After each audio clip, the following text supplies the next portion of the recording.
Can You Sell UTV podcast? Welcome to Up the Villa podcast. And I bet you didn't know I'd got that in my locker, did you? How are you all? Justin, what are you saying? Trebian, Luke. That's about it. That's about my French. It's about 100 years since I was at school, so that's about my French. Tony Droite, la boulangerie. That's about it.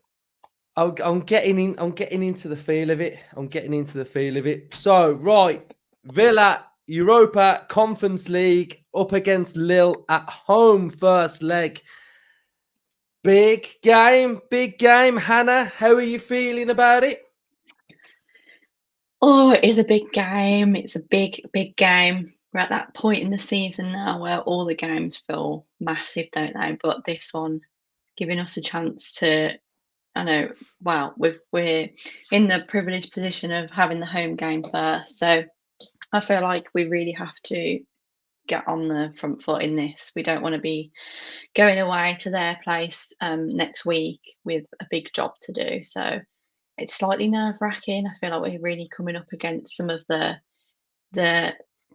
bigger teams now, and it's really going to put our squad to the test, some of our player mentality to the test. This is where it really starts to feel like proper European football, I think. So the stakes are very high, but hopefully, like I say, with being playing at home first, hopefully we can get on the front foot. That will be the main goal for this week. Yeah, it's before we get really into it, we're just getting our initial thoughts, but it feels to me like we need to really win this first game to make the second leg as easy as possible and kind of in our hands, if that makes sense. We spoke about the importance of the last leg of making sure you don't lose the first leg and then take something back to Villa Park. So I think we've got to kind of look at it the exact same way, but the complete opposite, really, because, no matter how good a team is, if you are in their backyard and they need to win with momentum in a game, with the crowd on their side, and it's tight and it's cagey, you're kind of at a bit of a disadvantage. So, it's important that in this leg that I think we do get the victory. Justin, how are you feeling? Yeah, massive game, isn't it? Quarter final of a European competition. Music to my ears. First leg at home, that's the disappointing bit, I suppose. I'd love to play second leg at home, but it wasn't to be, was it? So we've got to attack it in a slightly different way. No away goals. So I think that's a positive, to be fair, because you're not like worried to death that they're going to nick an away goal, which could be catastrophic for us. So I think positive attitude. We want a positive result. It'd be lovely to go over there, in the lead at half time, if you like. So I dare say 2-0 would be lovely, wouldn't it? But I think a positive performance It's gone off the early. back of the weekend. Right, guys, we'll see you later then. That's me done, yeah. Predicted lineups out tomorrow. if you get like a 1-goal lead, let's say it's 1-0, you're just a bit jittery, aren't you? I think 2-0 with the quality we possess these days, it would be difficult for them to overturn that, because I think we'd go over there and be positive anyway. I don't think we'd sit back on a 2-0 lead. So it's a huge, huge game. Emery knows all about European competition. We know that. We know his record. We've gone over it a million times. He will know the best way to attack this game, and it'll be front foot positive and make them sit back, hopefully. And it'd be interesting to see them play, because they're a good side, aren't they? I think definitely a step up. I thought Ajax were a good side, but I think when you look into their season, they're having a disaster. I mean, they had an awful result the weekend. So these are definitely a step up from what we've seen. And I think the first proper test for us in Europe this season. Like, big team, big test, huge game. Yeah, and I think the Europa Conference League, I think the name kind of diminishes it a little bit, because it's like Conference League. Do you know what I mean? Like in England, the old-fashioned National League was the conference, and the football conference. So I think it already makes it feel like it's not as big. But you start going through the teams that have been in it this year. Ajax, Lille.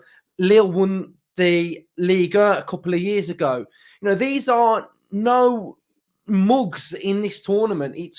it's top opposition, and the players that Lille have got, Jonathan David up top, there's firepower, they're exciting, they are dynamic. This is going to be a really, really interesting game. So, my brother lives in France, so I always generally try and keep an eye on the French league because he lives in Nice, so they're also doing pretty well this season as well. And Lille are just above them in the table. So, we've been looking at it thinking, imagine if Villa get Nice and we can just go to the games and stuff. So that we always keep an eye on that. So, Justin, what do you make of Lille, and how big a threat do you think they're going to be to Villa at Villa Park?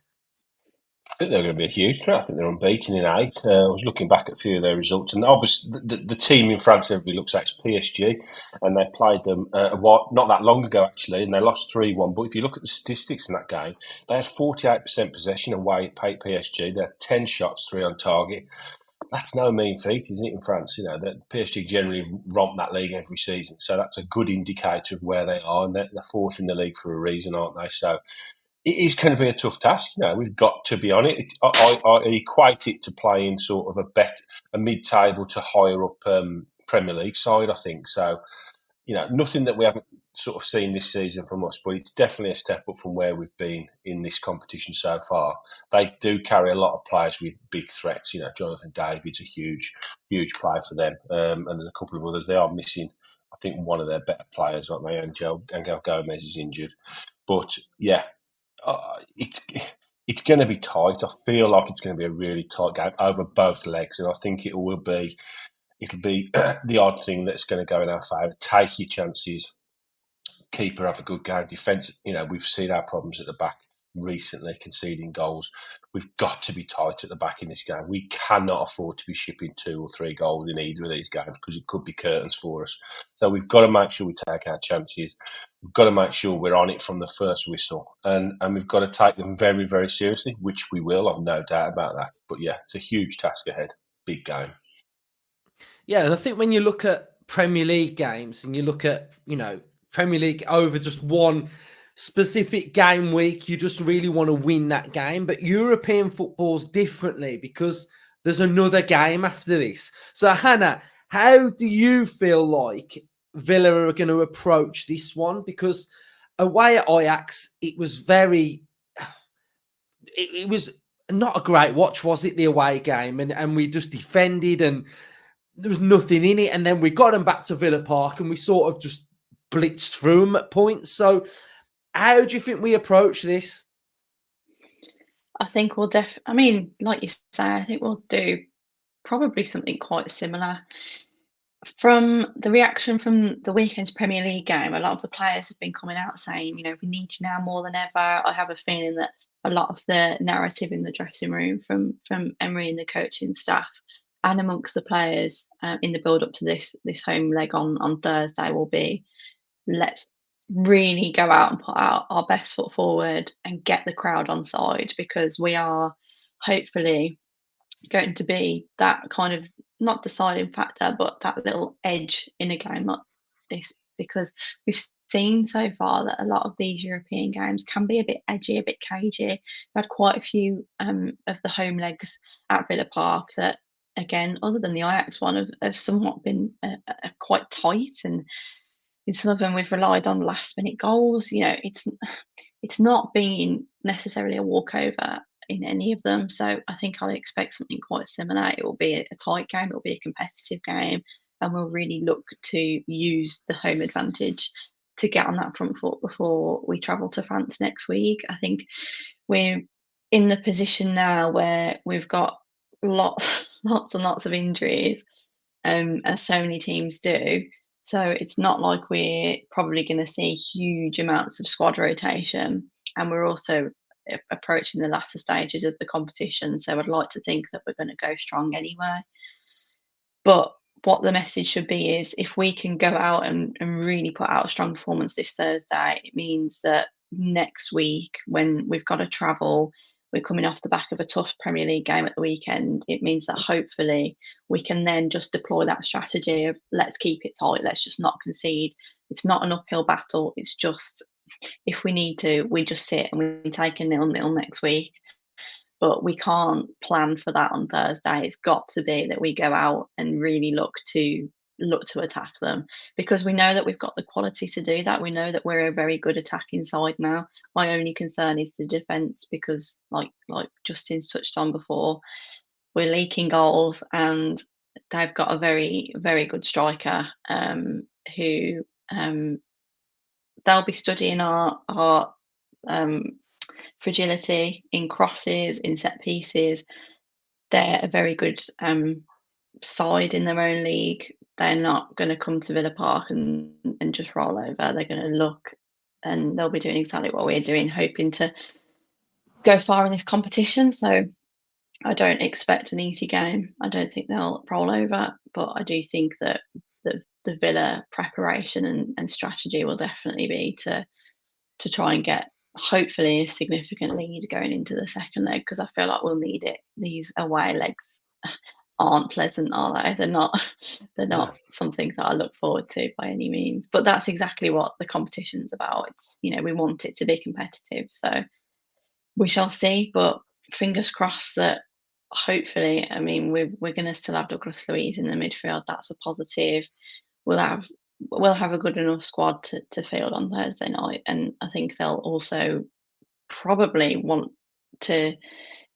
We didn't lose at the weekend, but they'll want to recover, because there was a capitulation in the second half. The team know it wasn't good enough, and I like to think that this Unai Emery side always seem to bounce back from a poor result. So I think hopefully it should be a good game. We'll see. Yeah, we do bounce back well anyway. But going into this, what I like about Europe, what I'm trying to get to now, is that it's the fact that if you have a poor result in the league, we've got an opportunity to put it right before we go into our Premier League game. And I really like that. The tough thing about the Premier League is if you have a bad game, you've got to dwell on that for a whole week, wait for the next one, and then sort of like react to it. So Europe gives us a chance to sort of set ourselves better, recover, get more confidence, and fire into the Premier League games at the weekend. So we'll have a look on SofaScore now then. So the best football app going. You can all download this at your fingertips and utilize this brilliant app. I'll put the link to it in the description of this episode. So Lille are currently 4th in their league on 49 points, have scored 42 goals, conceded 25 goals. They're averaging a goal every, 1.5 goals per game. They having 56.6% possession, which is pretty decent. 85.8% passing accuracy, 91.8% in their own half, which is absolutely fantastic numbers. 76.2% in the opposition half. They've kept 14 clean sheets. They're conceding 0.9 per game, so that's less than 1 goal a game, which is pretty much title-winning defense, really. If you look at teams in the Premier League, if you're 0.9, then you're doing something very, very well. I know the leagues are completely different. They're winning 52.3% of their duels, 52.8% of their ground duels, 54.4% of their aerial duels. Their best player so far this season is Zegrova on 7.27. He's their right-sided winger. Jonathan David, their centre-forward, their talisman, is on 7.26. Angel Gomez, who's injured for this game, is at 7.25. If we have a little look at some of their other stats, goals, we've got Jonathan David, top scorer, with 16 goals. We'll combine it and we'll have a look at the goals and the assists. David's got 18. Zegrova has got 10. Angel Gomez has got 6. So if we just have a little look at their game against Marseille, which they played really, really well, their goals are good.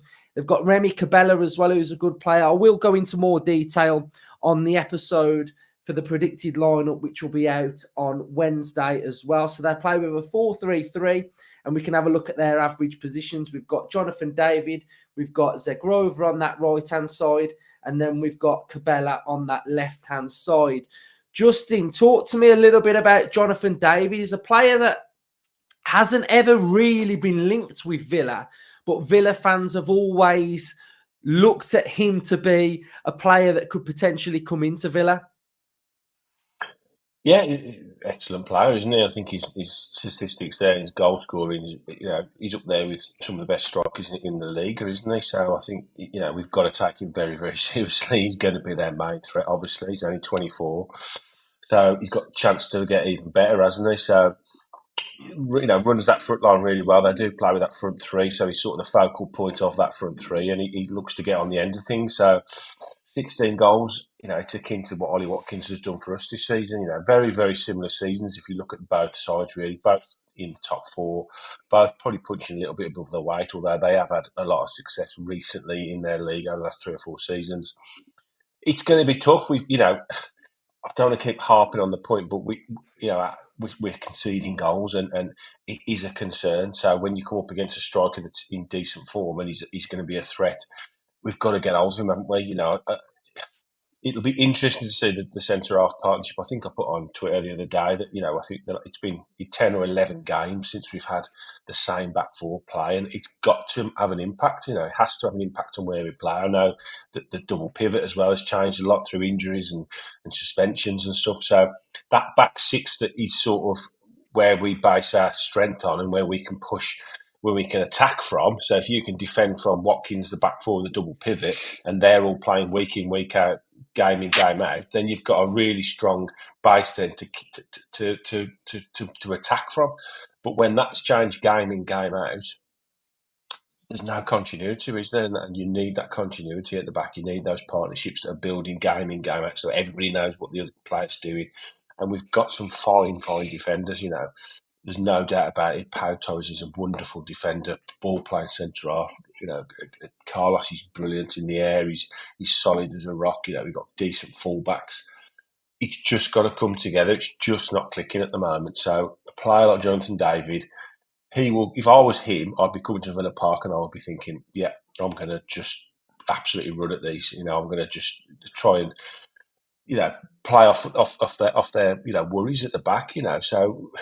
Whether he'll go man to man or let him float and try and pick up in space, I don't really know how he'll attack it. But I can see maybe Clement Longley coming back in on Thursday anyway, because he generally plays a lot of these European games.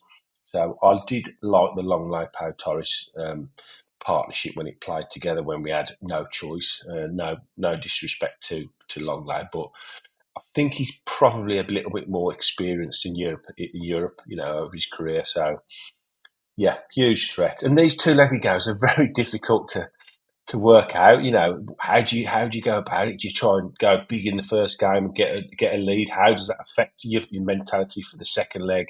Do you go and sit back thinking, okay, we're 1 or 2-0 up, and then that gives the other team momentum? We've seen us give teams momentum this season, the Spurs game specifically, and the away at Ajax, although they couldn't capitalise on us sitting back. But I think these are a different kettle of fish. I don't think we can go over there do to them what we did to Ajax, because Ajax weren't in good form. I think it's worrying. For me, I just want to see a positive approach to both legs, and the best team will win, and hopefully we can edge it. Definitely. Hannah, it's been a long time since you've seen us in Europe. I don't think, have you actually seen us in Europe before? You haven't, have you? I was a kid, so I can't really say I have. No. Yeah, so let's say no then. So how have you found it, and how do you think this will put us in vision and will it put us in good stead for the future? I think more than anything, I mean, obviously, as a fan, as a young fan, it's brilliant because it's given us the taste back of competing with the best of the best in certain competitions. Obviously, we're not the best of the best, but we're edging towards that. I think more than anything, from a club level, I think it will have given the players a taste of what it's like. Lots of them, especially some of the ones that we've had for quite a few years at the club now, will have never played in Europe. So that's obviously a great experience for them. And then it's given them more incentive to want to reach that next level, whether that's Champions League or Europa League. It's this is how amazing it is to play in a European competition, playing other teams that are in their own respective leagues at the top of the game. But also, I think if we look further forward now into what it means for the club, we know that we're desperate to qualify for the Champions League this season, and I think that becomes so much more than a footballing proposition, doesn't it? It changes the way we function as a business, as a club.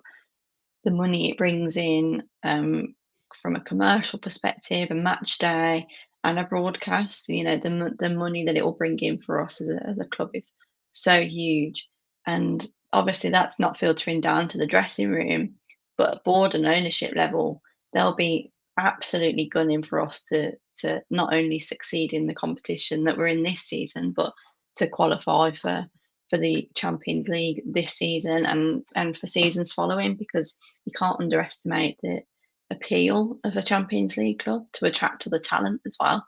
We're looking to really solidify ourselves now. We don't want to just, go far in the Conference League and then crash out of Europe next season.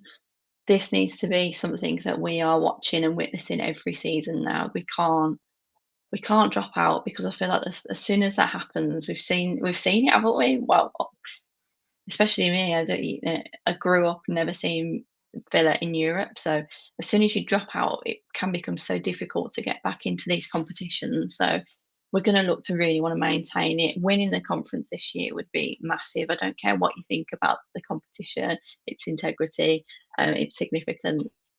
It's a European competition, and we're playing with good teams, and it's an accolade, and it's a chance for players to get used to the playing in the midweek as well, because again, a lot of them were playing once a week in the Premier League and then having a nice week off.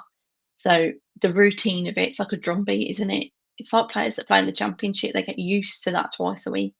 So every single aspect of playing in Europe, both for fans, for players, for management, for ownership, is so important for every aspect. Like, I can't really understate it enough. The business of the club, sustainability from a financial perspective, the fan experience, the player attraction, the player experience. We have to do well this year and in the years coming, and I'm sure that it will be a massive priority. If we look back to Emery's first press conference when he joined Villa, his dream was to play with Aston Villa in Europe. He got us there against the odds last season. I have no doubt everything he does for the next 6 weeks will be to help us hopefully win this trophy, but to get us into the Champions League, and that will be his priority. Love it. Absolutely love that from you. Right. And what I will say about that as well is something that you mentioned. Like, if it's no fluke that a team that sort of wins League One then goes into the Championship and then he's at the top end of the like Ipswich. And what I'm trying to get at is, if like you want winning to be a habit, and we want winning trophies to become a habit, and once you get one, then you've already got that experience of winning one, and it should become easier. So I think I'm with you. I think if we can win it, then it puts us in great stead to go and try and win something else, and then we can just snowball with that, really. So we're going to end on a bit of a game I've come up with, quite a unique one. And yeah, right. So here's my game. So we all know higher and lower, right? You know the game higher and lower with a deck of cards. Yeah. We are going to do that, and I want you guys at home to play along at home with Aston Villa's higher or lower passing accuracy of the season, right? So we're going to start off with Emi Martinez on 82%, right? Now, has Douglas Luiz got higher or lower than 82% passing accuracy? Is this a combined effort? Well, yeah, you've got to just work it together. Yeah. Well, Justin, I'm going to say higher. I'm going to say higher. What was Martinez's? 82. This is over the course of the Premier League. I think it's less, because I think Louis. Luis is going to be passing more, isn't he? He is, but does like kicking a ball out of play from a goal kick count as like a misplaced pass, or like kicking it straight to like the opposition from a goal kick? That would count. My So gut think would about be all the that he times he does plays. a long pass. I just think my gut instinct is that he plays a lot of short passes, and that a lot of them are not under pressure, Yeah. are they? Whereas Dougie, But can I just jump in one thing? You've got to go on a bit of a run with these. So I'm gonna help you along slightly, and I'm gonna say stick with Hannah on this one. Right? okay, Right? higher. Okay. Higher. So Douglas Luiz has a higher passing accuracy than Martinez, 89% from Douglas Luiz. Right? So Brilliant. Matty Very Cash, good. higher or lower than Douglas Luiz on 89%?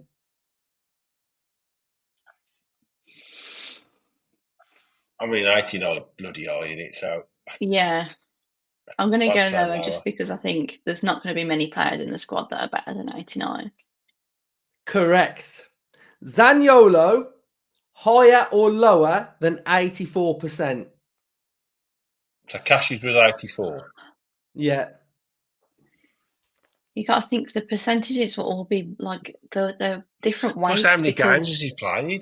that's what I mean. The weight of the percentage is going to be so much different because he's played so far fewer games. So 84. We're off 84 now, are we? Mm-hmm.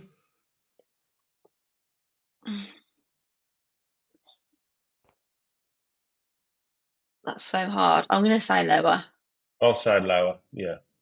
Correct. Read my mind, Hannah. 71% for Zaniolo. Next up, we've got Moussa Diaby. So you'd expect a tackle I feel like less, 71 wouldn't is quite low. So I'd like to think DRB is better than 71%. I'm going to go Okay, we'll higher. go with that. Yeah. Moussa Diaby is on 84%. Next up, Pau Torres, higher or lower than 84%? Higher. I'm going Straight higher. away. 87%. Yeah. John McGinn, higher or lower than 87%? Ooh. 87%. You're doing quite well, actually. You're on a roll now. 80, haven't got I'm one saying wrong yet. less, 87. I think 87 is quite high. Okay, Yeah. yeah, What that's you saying, correct Hannah? as well. That's No. correct. John McGinn is on 83%. 83. Okay. Next up, we've got Luca Dean. Again. I think his is going to be really high, you know. What are we on, 83? Because think about how many his passes are normally just still on the back line or just up the left wing, and I feel like they tend to land. I sort of feel they're all going to be about the same now. I think they're all going to be 80. I think they're all 80 to 90. Unless it's like the cross, if he's putting crosses in and they're not landing to Villa. It's put in a is there anyone that's exactly the same? No, there's not. What was it, 80 times? 83. Correct. I'll go with you, Justin. Yeah. Correct. Luca Dean is on 82. Right. 100%. This is the tough one. I think if you get this, you're going to be on an even bigger roll. So Luca Dean is on 82%. Moreno, higher or lower than 82?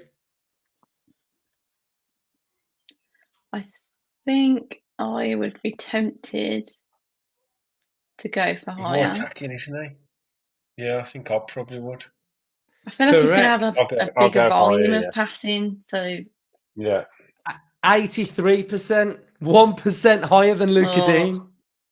Okay, next up, Ezri Konsa, higher or lower than 83? Gut instinct is higher. Constantly, Correct. he's just playing out the back. Konsa he's in a Rolls Royce and he never gives ball away. He is a Rolls Royce.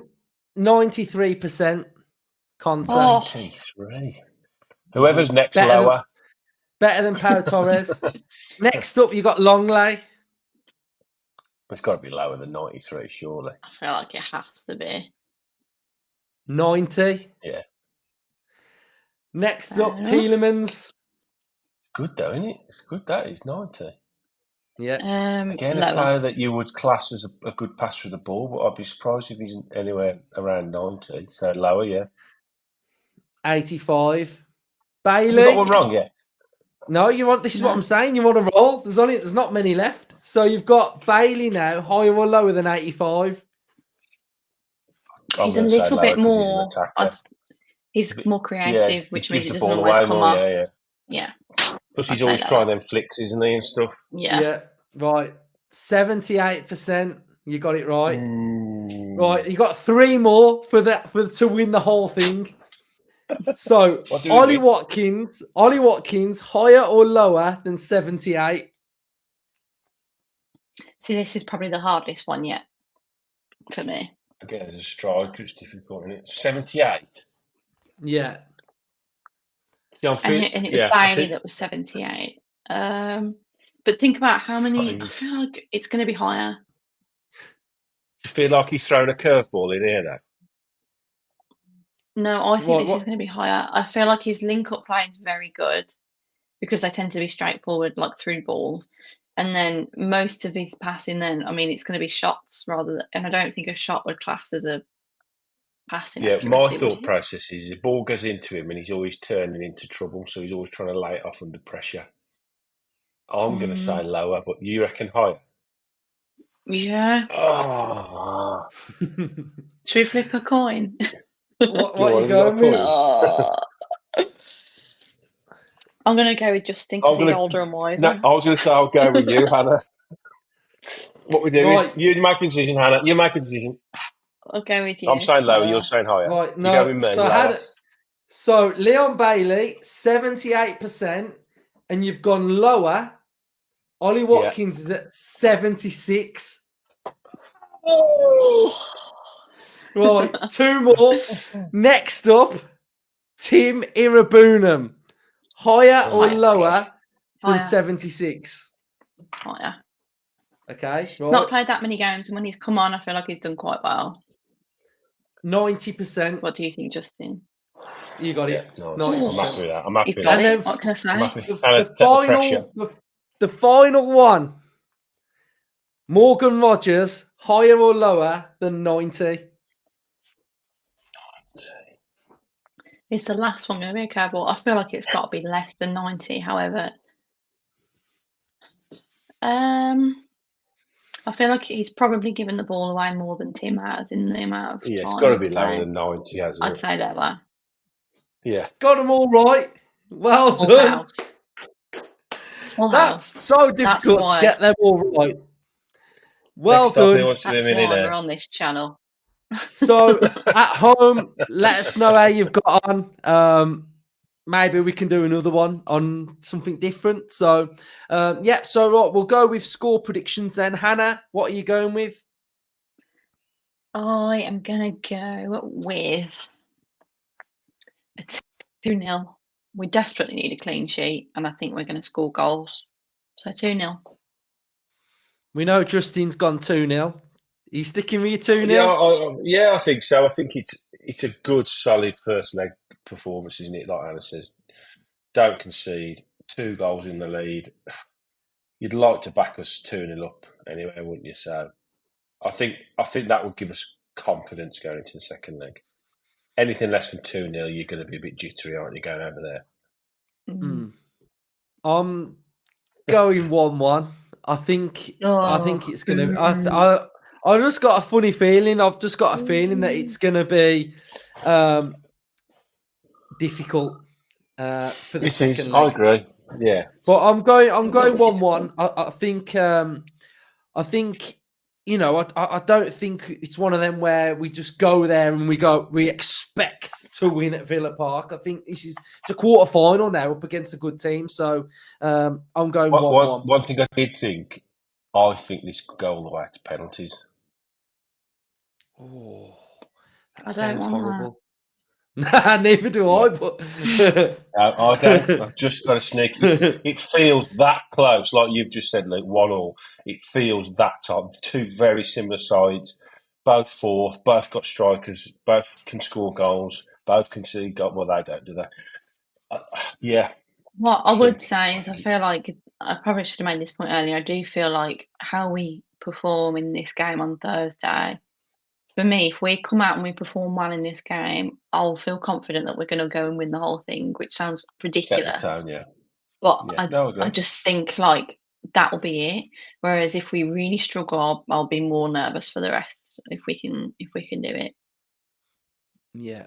Right. Well, I'm sure there'll be fireworks before the game and smoke machines, and it's going to be a good atmosphere. So, yeah, right. We'll be back with our predicted lineup tomorrow then, and we'll go more in depth on how Lille play. So, cheers everyone for watching. Up the Villa.